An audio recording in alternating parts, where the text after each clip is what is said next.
Hey guys, welcome back to another episode of Jalen Says, and today we're with Dr. Ona Brown.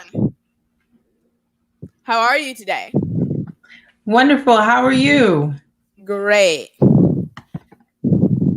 So, Oh, we got to see something here. Let's see. And for some reason, I'm not hearing anything. Must be something on my end.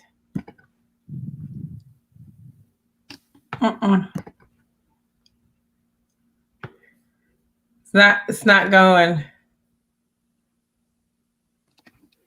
Let me see if I can get my brother real quick. He's the one that set this up.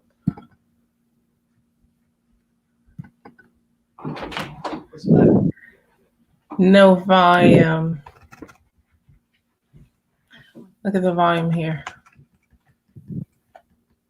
You have the mute on. hello?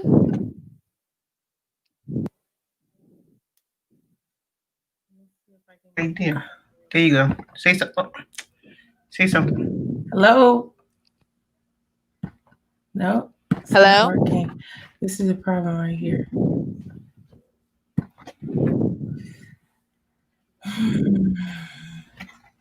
This right here.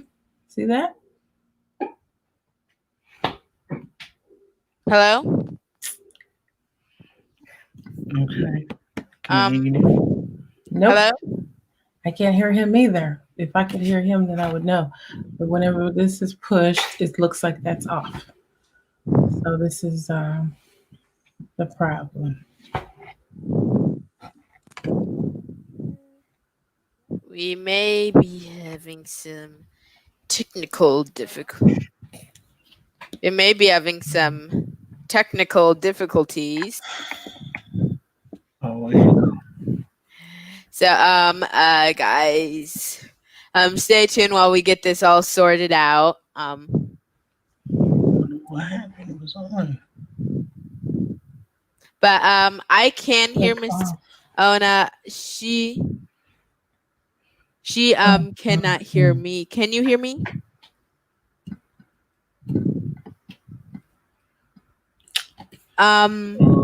Where did this go? This is crazy. See if we can bring him up on your phone, maybe? No, you just did. This is the problem. Can you figure out how this works? This is the problem right here. This was never unmuted. I don't understand why. What Hello? is that? Whenever you push it, it says it's muted. And then if you push this, don't you know this computer? This is you use this computer. Yeah, I usually push this button and then it comes up. So guys, we have some technical difficulties. Unbelievable. I'm so embarrassed. I'm gonna put her back in a second, but we're having a little technical difficulties. So everyone, how's your day been going?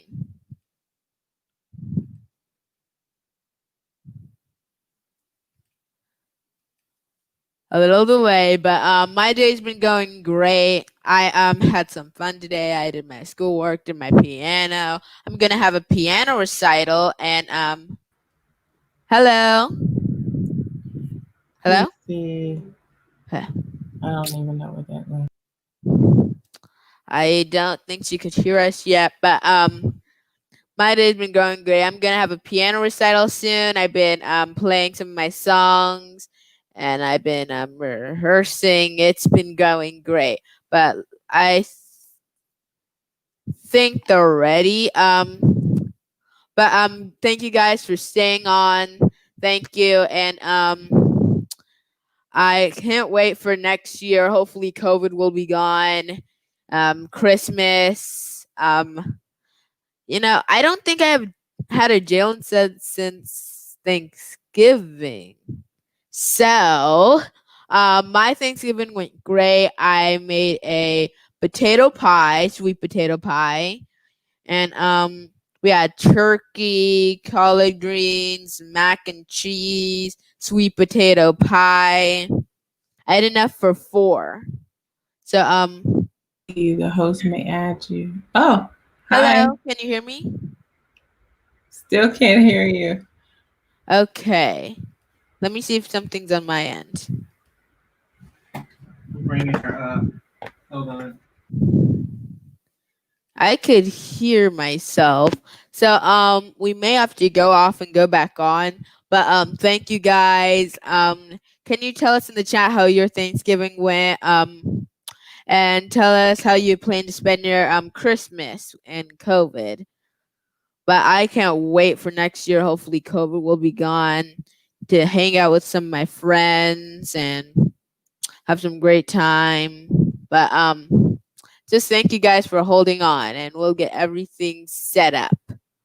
And by the way, if you noticed up here there used to be something, and we're gonna add that. But I think they're ready. They may be ready. They may be. Hello? Is it possible maybe to sign in on that with That's. Hello? Hello? Oh, I saw you just come on. Cheryl, come off of Okay. the screen. Come off the screen. You don't need to be on. Can you hear me? Yes, I could hear you. Okay, hold on. Look at the background. It's just on the trash. Oh my gosh. It's awful. So embarrassing. But while they get everything set up, we're gonna get a logo up on the right side, and just thank you guys for coming on, and I think everything is set now. Hello? Hello. Can you hear me? Yes, I can. I apologize. The camera's on my on my body instead of my face. We have been having some real technical difficulties. Wow. How's everything going? Great. How's your Thanksgiving? It was beautiful, actually. It was very relaxing. My family actually opted not to get together because of COVID. We figured that a safe Thanksgiving would be better than going through challenges that a lot of people went through that actually got together for the holiday. So we were just grateful. We did Zooms, we laughed, we talked, and had a relaxing time. How about Nice. yours? I made some sweet potato pie. We had some turkey, collard greens, and I think my pie is the best pie. Oh, really? That's awesome. How long have you been making pies? This is my second year, and this time I did it alone. Wow, congratulations. Thank you. So how do you plan to spend your Christmas? Christmas is probably going to be pretty much the same. I may go to my mom's house and just spend some quality time with her there in Kentucky. That's where I was actually raised. I'm from Lexington, Kentucky. And we'll probably do a Zoom with my grandmother who's 95. And just keep it simple. This is a good time to relax and to take care of ourselves in the midst of it all. Yes. Unfortunately, I won't be making any pies like you. Hopefully you will be doing some soon. Yes, hopefully. So let's start with the questions. How and why did you start your speaking career?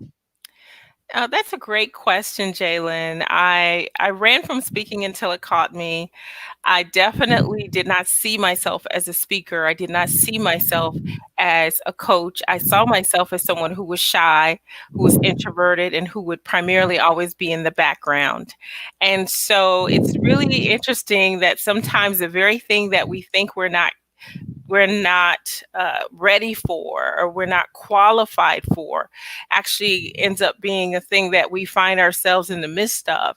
So it was a journey of self-acceptance, and it was also a journey of me really discovering untapped potential that I didn't even know I had inside of me, because I'd always served in the background and helped others, and I used to prepare my father's messages, and negotiate his contracts, and I was the number one salesperson in the back of the room. But Wow. taking the stage was not anything that I saw for myself. So where and when was the first time you took the stage?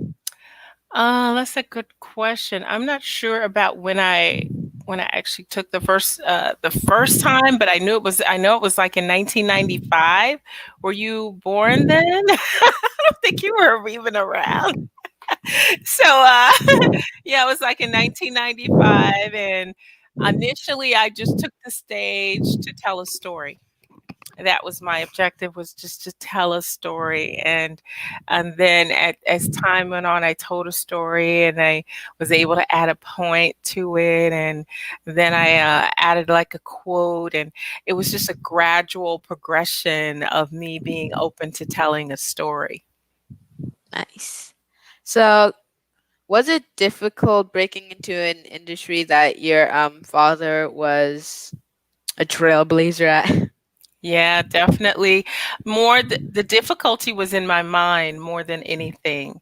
And that's me being able to see the value that I would bring to the table, me being able to believe that someone would be able to hear my voice and see what I could bring outside of him. I was afraid of being compared. I was afraid of not measuring up. I was nervous about a lot of things. And so really the biggest challenge was the battle between these two ears, and being able to accept myself and to see that I had something of value to share, and that I could also impact lives around the world. And having spoken nationally and internationally since 1995, it's been a beautiful journey, speaking in places like Sydney, Australia, London, England, Stockholm, Sweden, South Africa, Cape Town, South Africa, Johannesburg, South Africa. Those are things that I never would have imagined for myself. But oftentimes we have a limited belief of ourselves. And once we can accept who we are and the possibilities for what we can do, then we get to see the magic of life. Yes. Man. Inspirational. Have you ever did some events with your dad, and have he ever helped mentor you? Yes, I've done events with my father. We've shared the stage together and tag team on stage together. It's always fun to work with my father because he's a ham, and we're always laughing backstage. And he gets tickled because I get so nervous, and I'm like, I don't want to speak, Dad. You speak. I'll just sit in the back. I'll just take notes. And he's like, No, you're speaking. And even if I say I don't want to speak, he'll still introduce me. And so then when we get on stage and we're speaking, oftentimes we'll share stories about one another.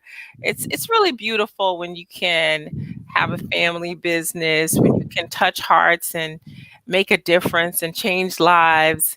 It's not much, it just can't get much better than that when you're doing it with people that you love as well. Nice. Man, I need to do a tag team with my mom. That would be nice. I would love to see that. Me too. Mom, you better get ready. But addition to speaking, you are a results coach and a professional speaker coach too, right? Yes. So what is the difference? Okay, so a results coach is someone that helps you, regardless as to whatever your background may be, to achieve the goals, the objectives of what it is that you want to do with your life. So I've helped people to lose weight. I've helped people to create a new career. I've helped people to find the love of their life. I've helped people to really create joy and peace within themselves. You know, it's interesting. I've had coaching clients that were worth millions of dollars, but they didn't have peace. They didn't have inner joy, and they didn't know how to create lasting, loving relationships. So it's really powerful when you can step in to that space and help a person as a coach to create and manifest whatever it is that they want in their reality that's missing. And what's really beautiful about that process is helping them to extract the message. I'm sorry, the answers, because all the answers are inside of them.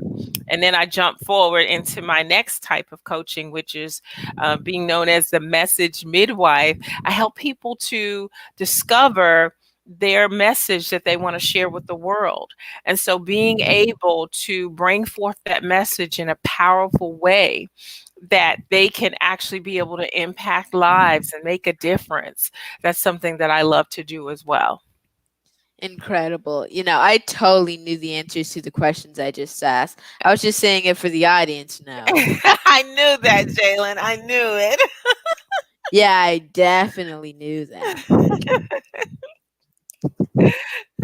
You have such a great personality. Aw, thank you. So, being results is your first love. Yes, that's my first love. As I said, I ran from speaking until it caught me. So to me, coaching allowed me to get more up close and personal with people and to actually see their breakthroughs, their transformations, their aha moments. And it allowed me to do that work that I've always wanted to do because I've always loved helping people.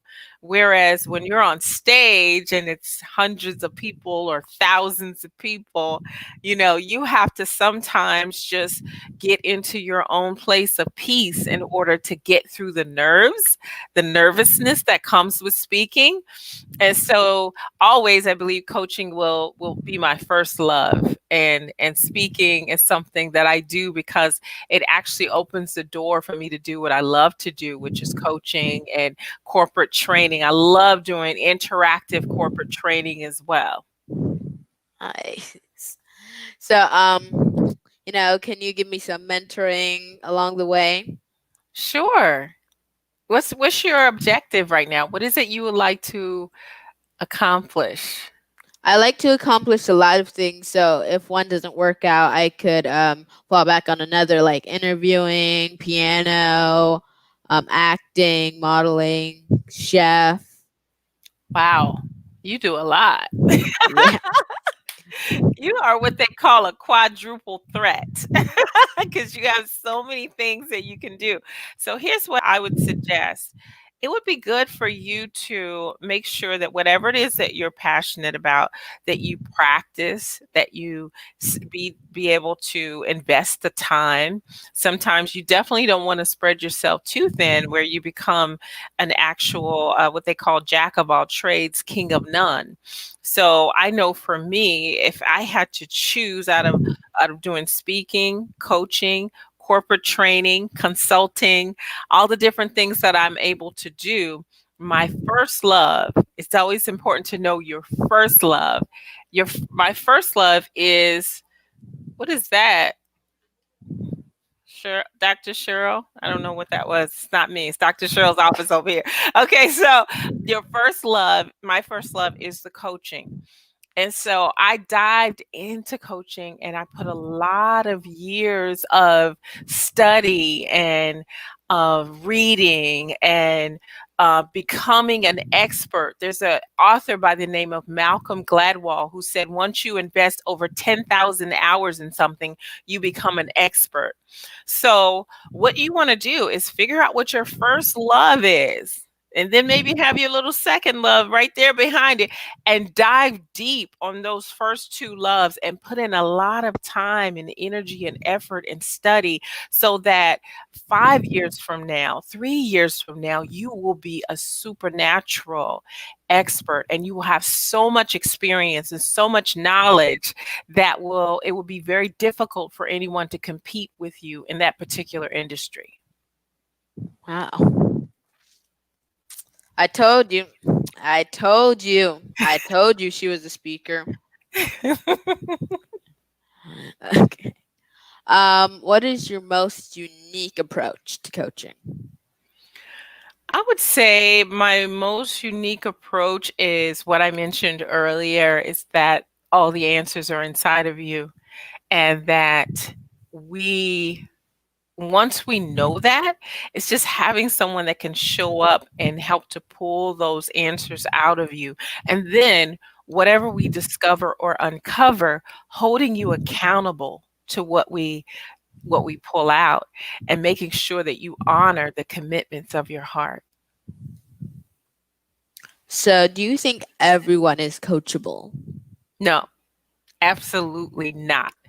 There are people that are not willing to do the work. There are people that will not show up and give 150% for themselves and their goals and their dreams and what they want. And you're like, help me to help you. So I definitely don't coach any and everyone. We have a thorough assessment that we take people through to make sure that they will be a good fit for my program and for the way that I work, because I'm no joke as a coach. I tell people, you may not like me as a coach, but you will love me because of the results. So basically, you have a 3 strikes, you're out. And you got to come with your A game and go all in. And that's the type of people that I like to coach, that are disciplined, that are focused, and that are willing to do what is required in order to be able to look back and say, wow, this is what we accomplished in this process. And that's a beautiful thing. So I don't think that all clients are your clients. I don't believe that all money is good money. And I don't believe that you want to dilute who you are, what you do, just by accepting any and everyone. Nice. Can you share us some of your 5 top? Now, your 5 top coaching moments and proudest moments. 5? That's Well, a lot, Jalen. I mean, it could be 10. Basically, the most. Tell us your most exciting, the most weird, and the most strange, and the most unique ones. Strange and weird are very close. So here's what we'll do. I'm going to give you one of the most powerful ones. Was when I had a person that was extremely shy, extremely introverted, that never thought she would be able to take the stage. For her to take the stage and rock it and get a standing ovation, that was very powerful and fulfilling for me as a coach, because we had to go through a process to help her to see herself as being someone that could do that. I would say that was one of the most powerful and exciting times as a coach.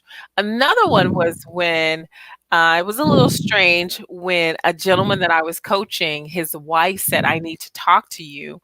And she got on the phone and she said, listen, I don't know what happens in those sessions with my husband, but because of the coaching with you, Dr. Ona Love Brown, she said, my husband is a better father.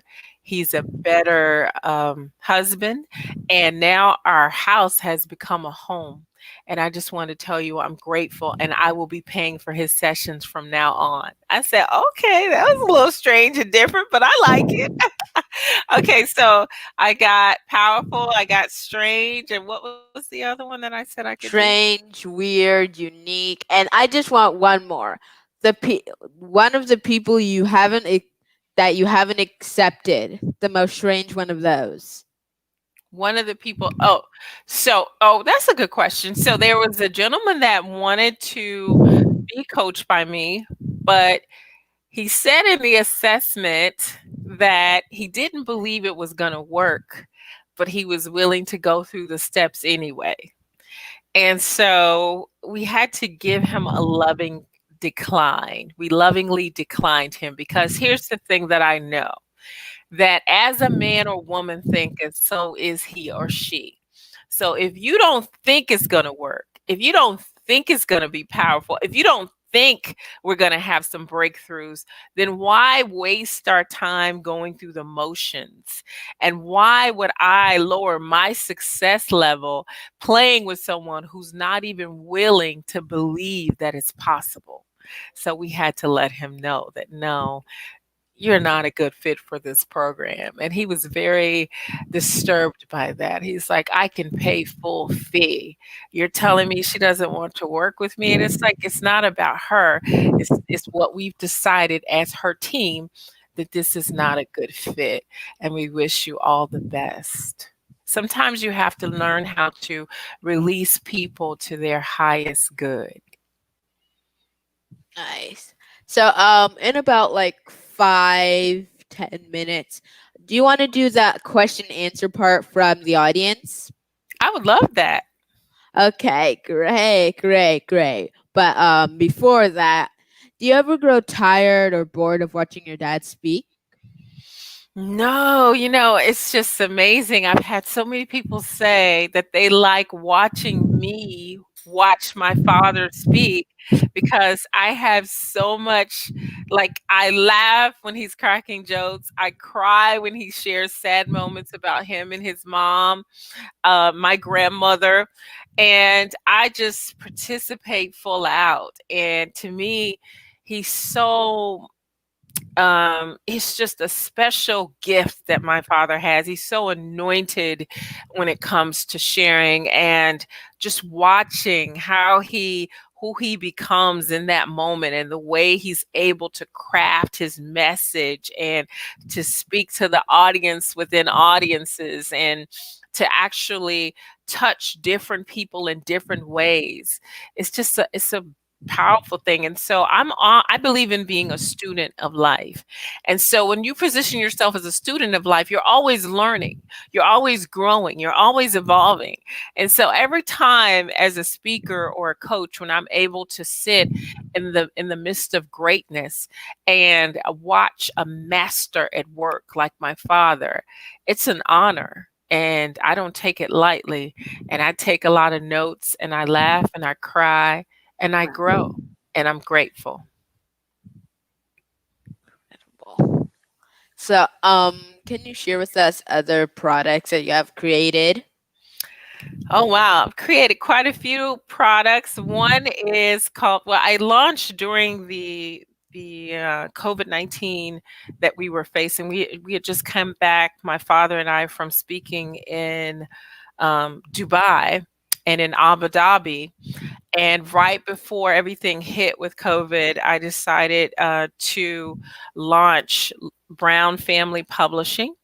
So doing that was really powerful. We did that like March, the end of March, March 27th, actually.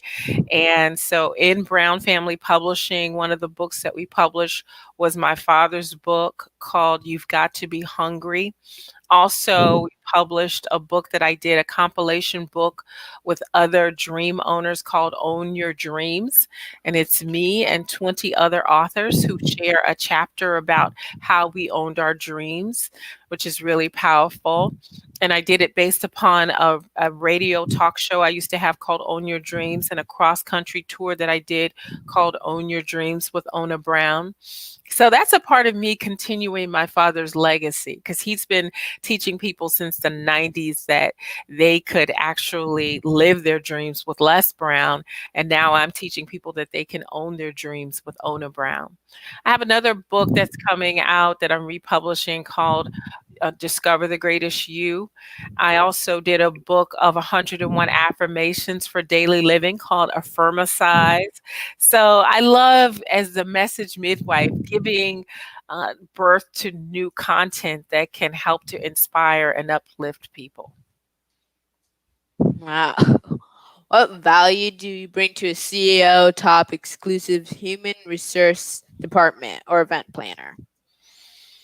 I would say the value that I bring is being able to give a customized training, not just assuming that I have all the answers, not thinking that a presentation or training that I did in Los Angeles, California will be a hit in London, England, but doing that work, the due diligence, asking those key questions and diving into a deep dive into that particular industry, that particular client, so that they will be able to see the work, the extra mile that was put into making sure that I hit a home run and I bring amazing value. There was a woman who was interviewed, I think she was a a CEO of Southwest Airlines, and they asked, I don't know if it was a woman or a man, but I do remember it was a CEO of Southwest Airlines. And the question was asked, how is it that you've come out of nowhere and you've been able to shadow all these giants or compete with these giants in the airline industry? And the response was that it's not our intention to serve our clients, it is our intention to amaze our clients. And that's what I believe that I bring to the table is the willingness to do the work in order to amaze my clients. You're incredible. Takes one to know one. What would you say to the generation of upcoming speakers? I would say get out of your own way. Do not compare yourself to anyone else. And know that your uniqueness, the very thing that you might think is wrong with you, can be the very thing that is very right with you.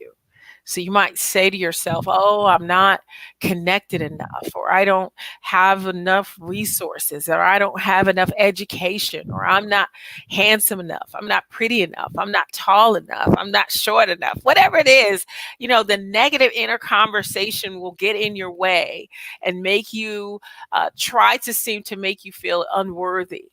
But you are worthy, and your voice has power. And there are people that are waiting to hear your message and your voice. So just accept that and know that you are the answer to someone's prayer. Oh, wow. Thank you. Thank you. So, what's next for you?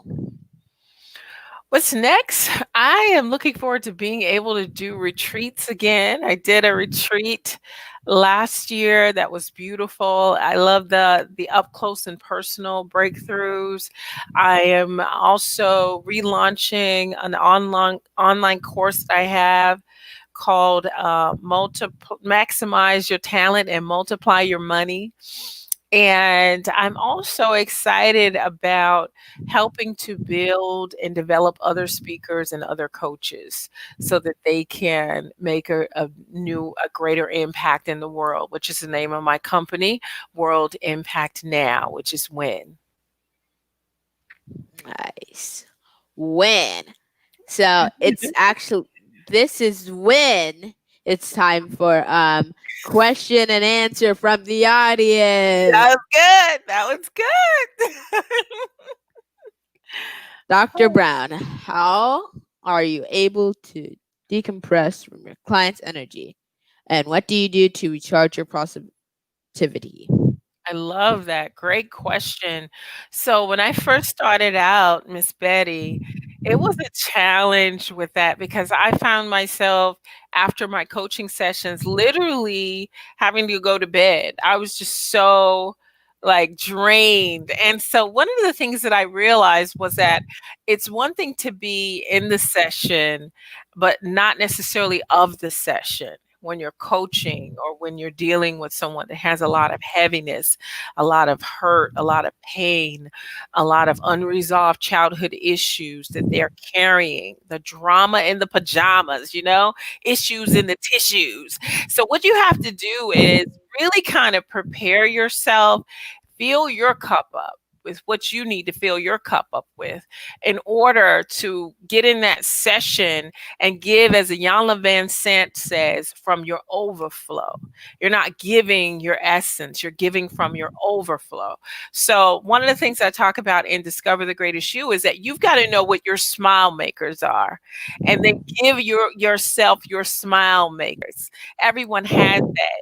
For me, it's being able to hear live music. It's being able to spend time in nature. It's the bubble bath with the great music and the candles and the incense. Do those things for yourself so that when you get into those sessions with your clients, you don't have to come from a place of being mentally, emotionally, spiritually malnourished.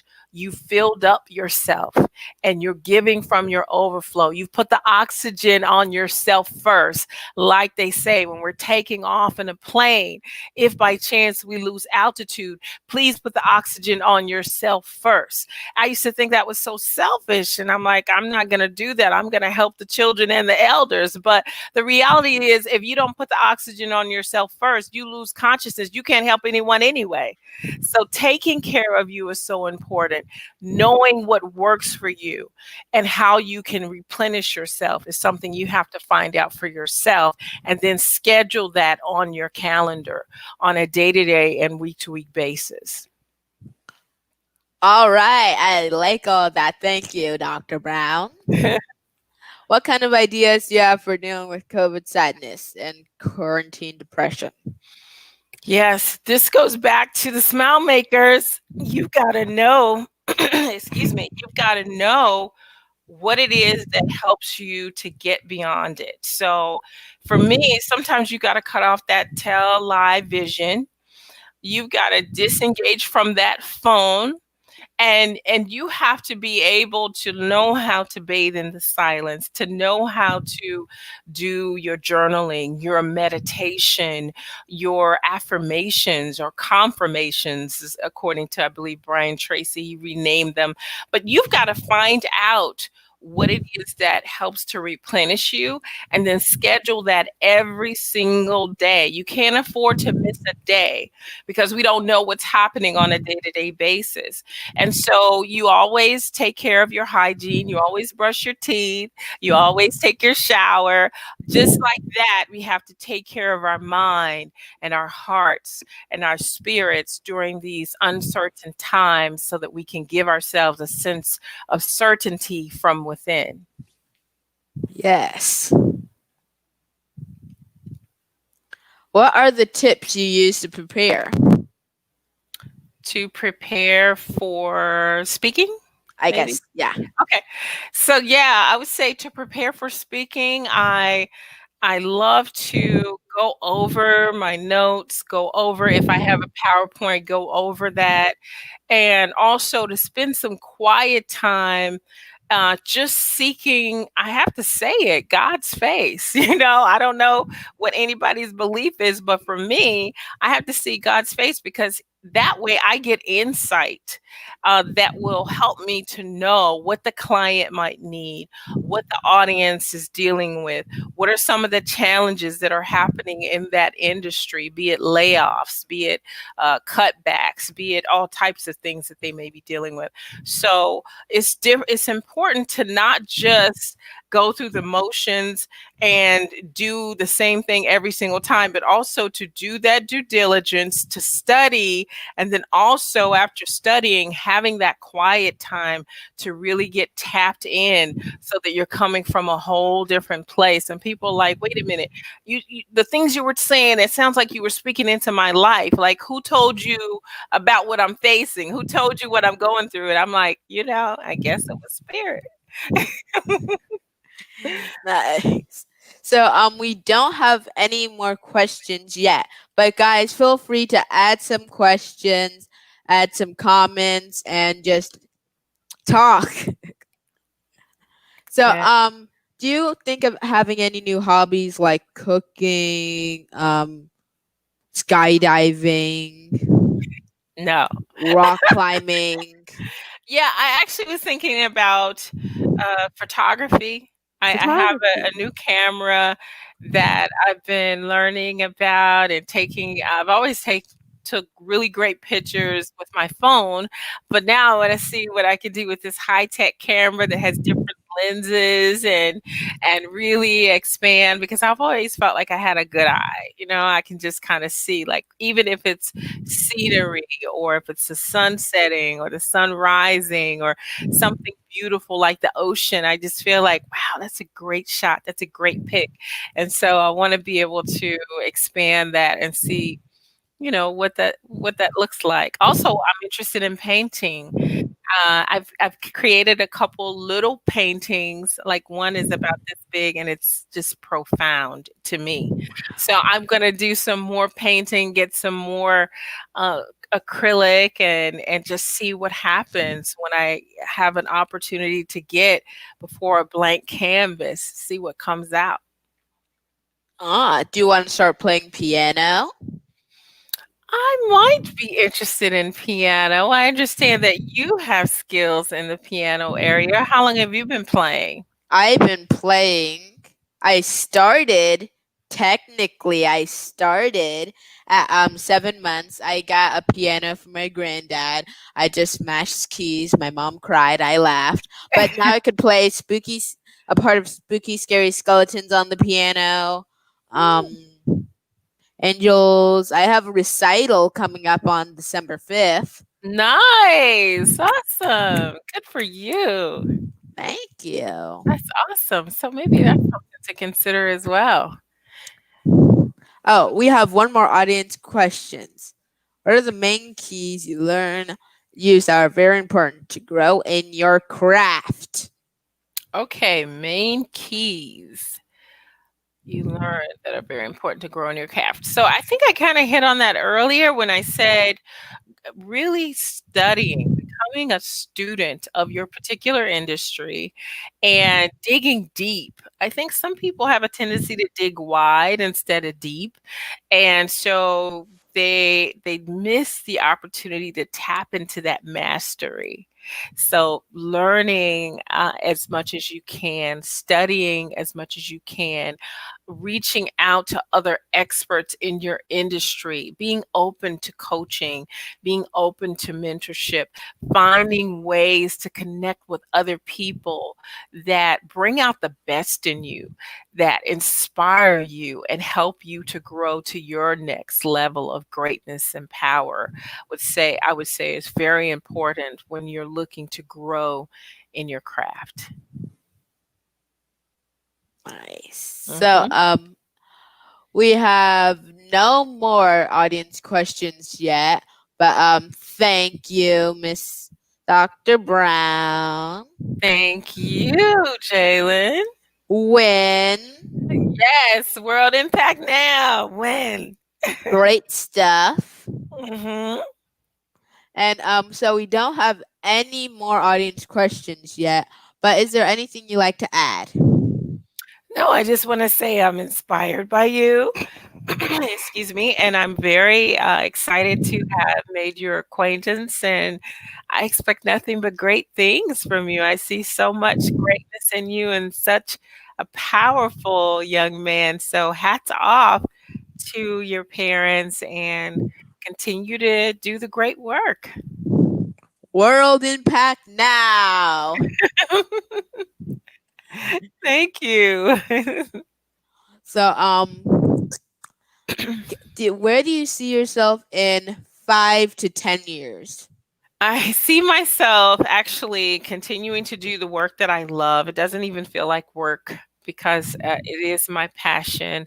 But again, I said the retreats, I want to start doing more retreats. It's probably going to be at a location like in the islands by the ocean, doing retreats at different locations, and also helping and mentoring more and bringing out other people's voices and helping them. I have a actual training that I do called Mastering My Story and helping people to understand the value of mastering the story of your life and how that can actually be leveraged into a message, a book, a presentation, a training, even if it's something like you're looking for sponsorship or looking for investors, the value of being able to tell your story in a powerful way is so important.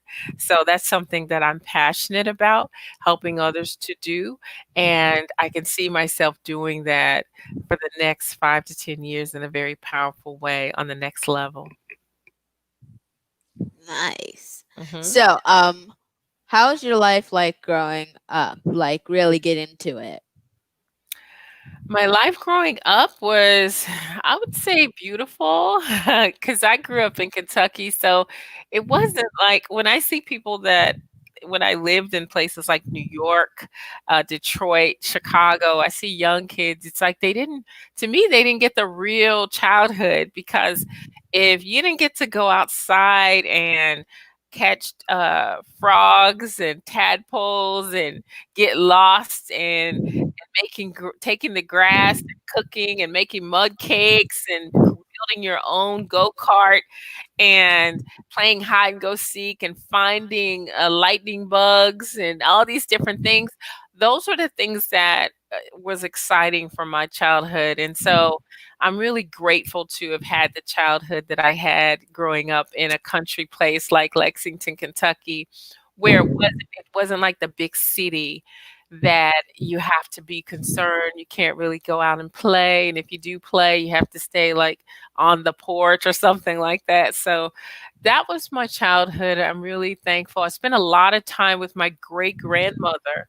A lot of people don't get to spend that time with their great grandmothers, and I learned so much from her. She put so much wisdom into me, and she taught so many things that are still a part of who I am today as a woman.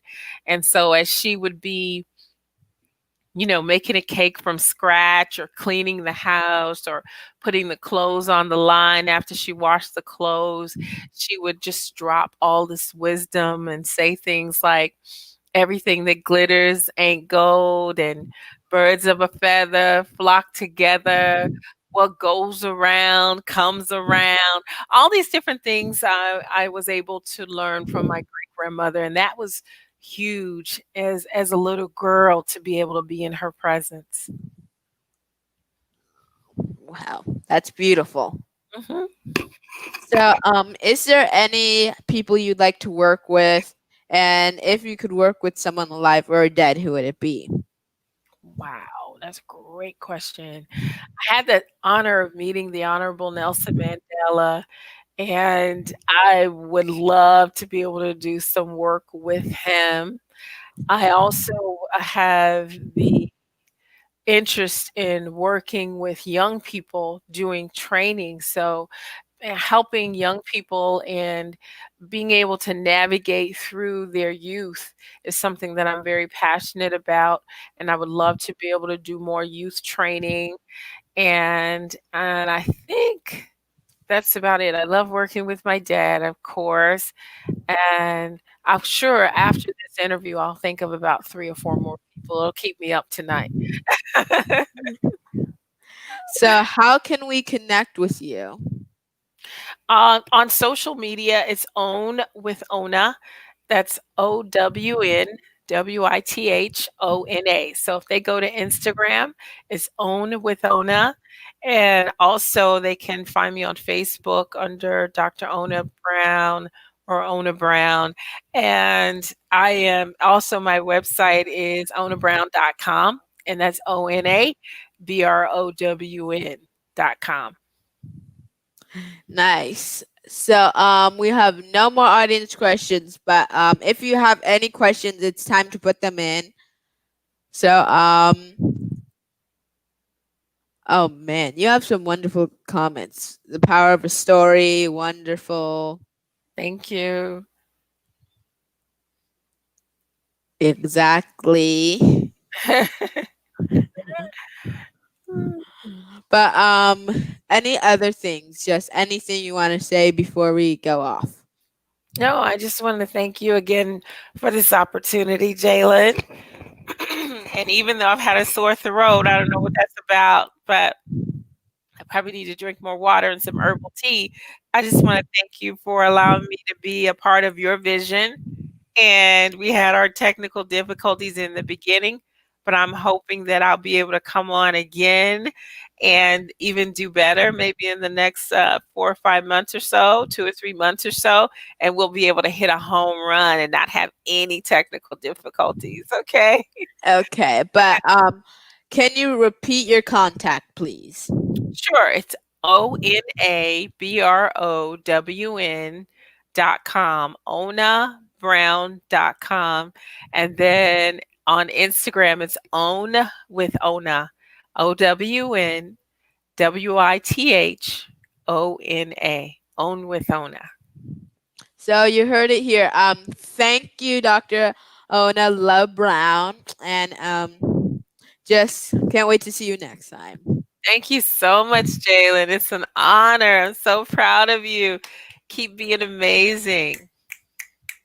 Thank you.